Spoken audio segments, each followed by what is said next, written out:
Hello my dear friends, इस video में मैं आज आपको ट्रांसमिशन लाइन के मोस्ट इम्पोर्टेंट एमसीक्यू बताने वाला हूँ। यहाँ पे जो ट्रांसमिशन लाइन है उसमें मैं आज आपको short transmission line, medium transmission line and long transmission line के मोस्ट इम्पोर्टेंट ऑब्जेक्टिव टाइप के क्वेश्चन आंसर वो भी बेसिक तरीके से बताने वाला हूँ। तो इस वीडियो को अंत तक ज़रूर देखिए और अगर आपको हमारा ये वीडियो पसंद आए तो उसे लाइक करें, शेयर करें और सब्सक्राइब करें और ऐसे ही वीडियो देखने के लिए हमारे साथ कनेक्ट रहिए। तो चलिए अब हम आपको पहले एमसीक्यू से ही बताते हैं। यहाँ पे हमारा जो फर्स्ट एमसीक्यू है वो शॉर्ट ट्रांसमिशन लाइन का दिया गया है। यहाँ पे क्या है, which of the following transmission line can be considered as short transmission line. तो इनमें से जो आपको ट्रांसमिशन लाइन के दिए गए हैं तो इनमें से शॉर्ट ट्रांसमिशन लाइन कौन सी हम कंसीडर करते हैं। तो यहाँ पे हमारा जो आंसर मिलेगा वो हमें शॉर्ट ट्रांसमिशन लाइन के लिए बोला गया है, मीन्स कम ट्रांसमिशन लाइन कौन सी होती है। तो यहाँ पे हमारा आंसर होगा D, transmission line of length up to 80 kilometre. 80 kilometre से ज़्यादा होगी तो वो मीडियम ट्रांसमिशन लाइन और लॉन्ग ट्रांसमिशन लाइन में कंसिडर होने वाली है। और उसके साथ ही जो शॉर्ट ट्रांसमिशन लाइन है उसके ऑपरेटिंग वोल्टेज भी कम होते हैं compare to medium transmission line and long transmission line से। तो यहाँ पे हमारा जो दूसरा क्वेश्चन है, which of the following is correct operating voltage range for short transmission line. Short transmission line के लिए जो ऑपरेटिंग वोल्टेज होता है वो इनमें से कौन सा करेक्ट है।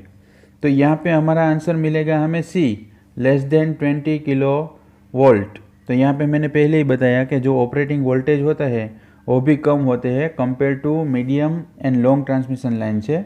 और जो शॉर्ट ट्रांसमिशन लाइन है उसकी लेंथ है वो भी 80 किलोमीटर से कम होती है। उसके बाद जो नेक्स्ट क्वेश्चन है, length of long transmission line is more than. यहाँ पे जो क्वेश्चन है वो लॉन्ग ट्रांसमिशन लाइन के लिए है। तो लॉन्ग ट्रांसमिशन लाइन में जो लाइन की लेंथ होती है वो किससे ज़्यादा होती है। तो यहाँ पे हमारा आंसर होगा डी, 200 किलोमीटर। और 200 किलोमीटर से कम होगी तो उसे हम मीडियम ट्रांसमिशन लाइन बोलते हैं। उसके बाद जो नेक्स्ट क्वेश्चन है, what is the line to earth capacitance value of the short transmission line. Short transmission line के लिए जो लाइन टू अर्थ कैपेसिटेंस होता है उसकी वैल्यू क्या होती है। तो यहाँ पे हमारा आंसर है डी, नेग्लिजिबल होती है। उसके बाद देखिए, in long transmission line resistance and capacitance parameter of line are connected इन।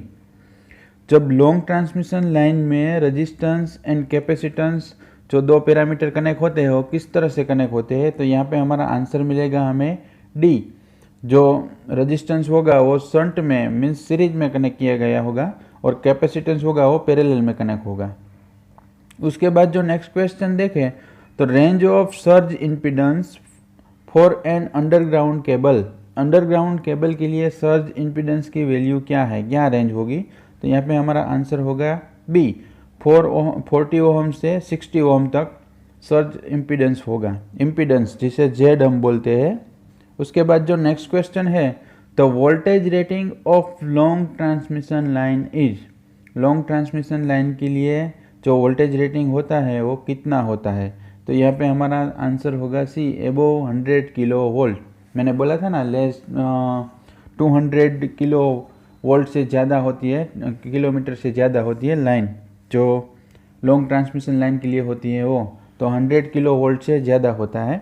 उसके बाद जो नेक्स्ट क्वेश्चन देखें, what is the value of characteristics impedance for loss free transmission line. Loss free transmission line बोला गया है, जो इम्पीडेंस की characteristics value क्या होगी। तो यहाँ पे हमारा आंसर होगा ए, √L/C जितनी होती है। उसके बाद जो नेक्स्ट क्वेश्चन देखें, the leakage current through the shunt admittance is. Admittance किसे बोलते हैं। तो पहले हमें पता होना चाहिए एडमिटेंस है वो इम्पीडेंस का इन्वर्स है जिसे हम y बोलते हैं। y = 1/z। यहाँ पे z हमारा इम्पीडेंस है और y है वो हमारा एडमिटेंस है। तो यहाँ पे क्या दिया गया है, leakage current through the shunt in admittance is. Shunt admission में लीकेज करंट, तो यहाँ पे हमारा आंसर होगा A, maximum at sending end. Sending end के साइड मैक्सिमम होना चाहिए। उसके बाद जो नेक्स्ट क्वेश्चन है, performance of short transmission line depends on which of the following. जो शॉर्ट ट्रांसमिशन लाइन का परफॉर्मेंस है वो यहाँ पे किन के ऊपर डिपेंड रहता है? तो यहाँ पे हमारा आंसर होगा भी रजिस्टेंस एंड इंडक्टेंस के ऊपर, क्योंकि जो लॉन्ग ट्रांसमिशन लाइन होगी यहाँ पे ही कि हमारा कैपेसिटेंस आएगा, शॉर्ट ट्रांसमिशन लाइन में कैपेसिटेंस नहीं होगा, इसलिए हमारा रजिस्टेंस एंड इंडक्टेंस के ऊपर डिपेंड रहेगी। उसके बाद जो नेक्स्ट क्वेश्चन देखें, what is the value of inductive reactance in short transmission line? Short transmission line में इंडक्टिव रिएक्टेंस, जिसे हम एक्सएल बोलते हैं, एक्सएल इंडक्टिव रिएक्टेंस की वैल्यू क्या है? तो यहाँ पे हमारा आंसर है C, uniformly distributed over entire length.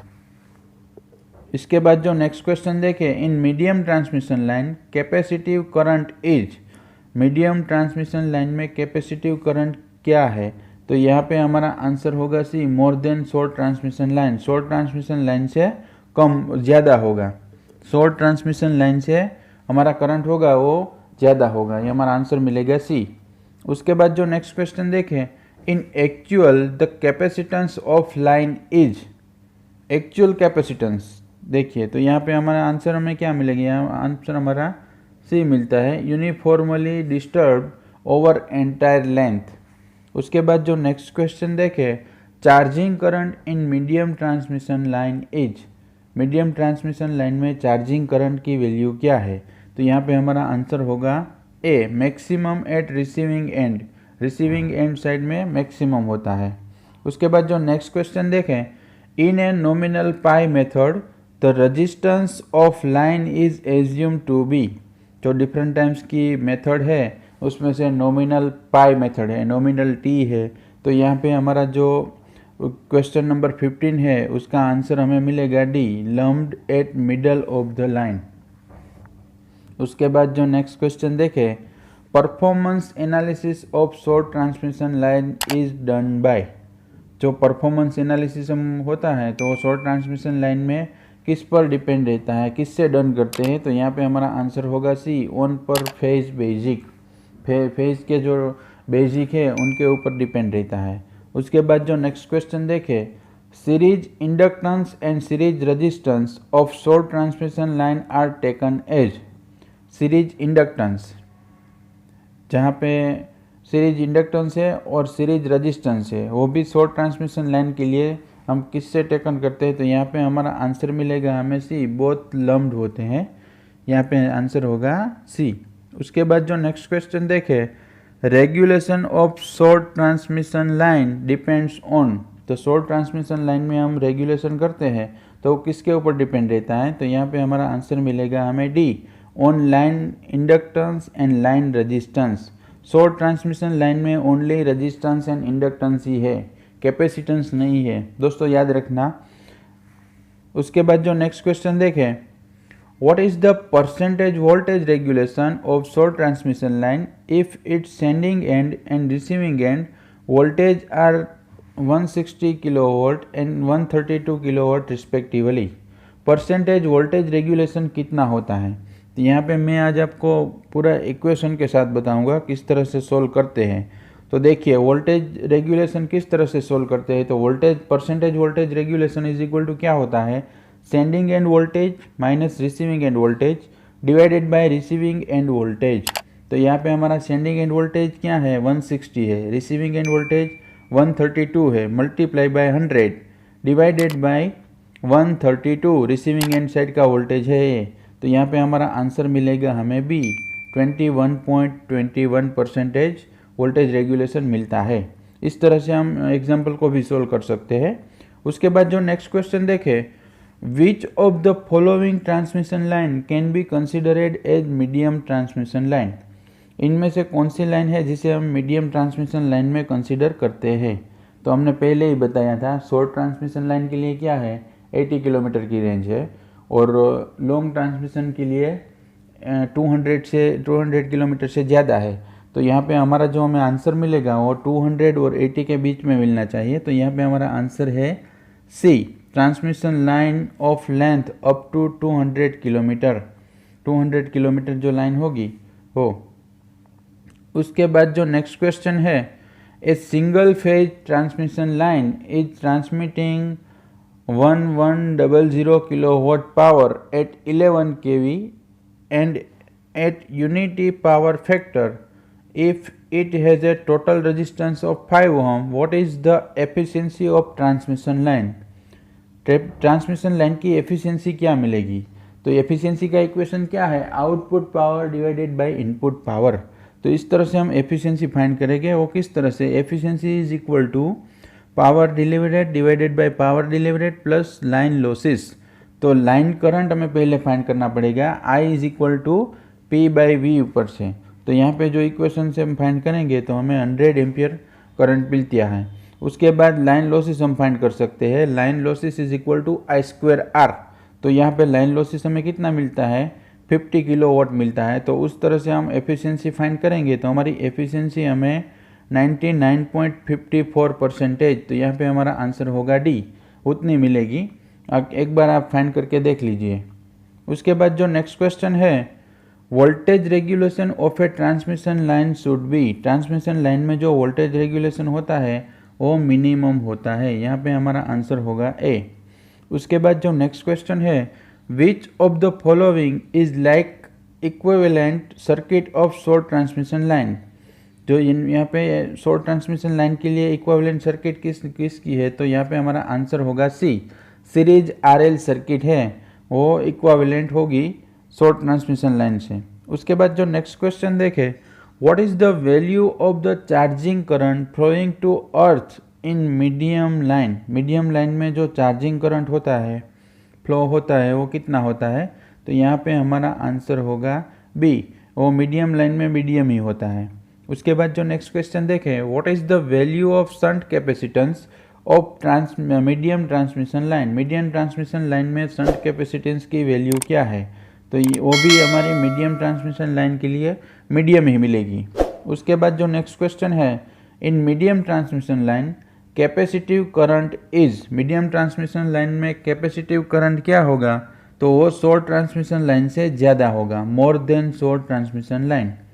उसके बाद जो नेक्स्ट क्वेश्चन है, which of the following is correct operating voltage range for medium transmission line. Medium transmission line के लिए करेक्ट ऑपरेटिंग वोल्टेज रेंज कितनी है? तो यहाँ पे हमारा आंसर होगा C, more than 20 kilovolt. 20 kilovolt से ज़्यादा होगी। उसके बाद जो नेक्स्ट क्वेश्चन देखें, range of surge impedance for an overhead transmission line is. Overhead transmission line में सर्ज इम्पीडेंस की वैल्यू क्या है? तो यहाँ पे हमारा आंसर मिलेगा हमें सी, 400 ओहम से 600 ओहम तक सर्ज इम्पीडेंस की वैल्यू होती है। उसके बाद जो नेक्स्ट क्वेश्चन है, synchronous phase modifiers are installed at which of the following position of the transmission line. Synchronous phase modifier हम यूज़ करते हैं तो उसकी पोजीशन ट्रांसमिशन लाइन में किस तरह होती है? तो यहाँ पे हमारा आंसर होगा बी, सेंडिंग एंड हमारा प्रॉपर आंसर हमें मिलेगा। उसके बाद जो नेक्स्ट क्वेश्चन है, the voltage rating of long transmission line is. Long transmission line के लिए वोल्टेज रेटिंग क्या है?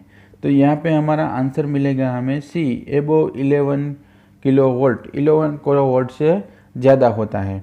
तो दोस्तों मैंने यहाँ पे आपको 30 short transmission, medium transmission and long transmission line के मोस्ट इम्पोर्टेंट MCQ बताए हैं जो एकदम बेसिक टाइप के हैं। और ऐसे ही आने वाले वीडियो देखने के लिए हमारे साथ जुड़े रहिए। Thank you for watching my video.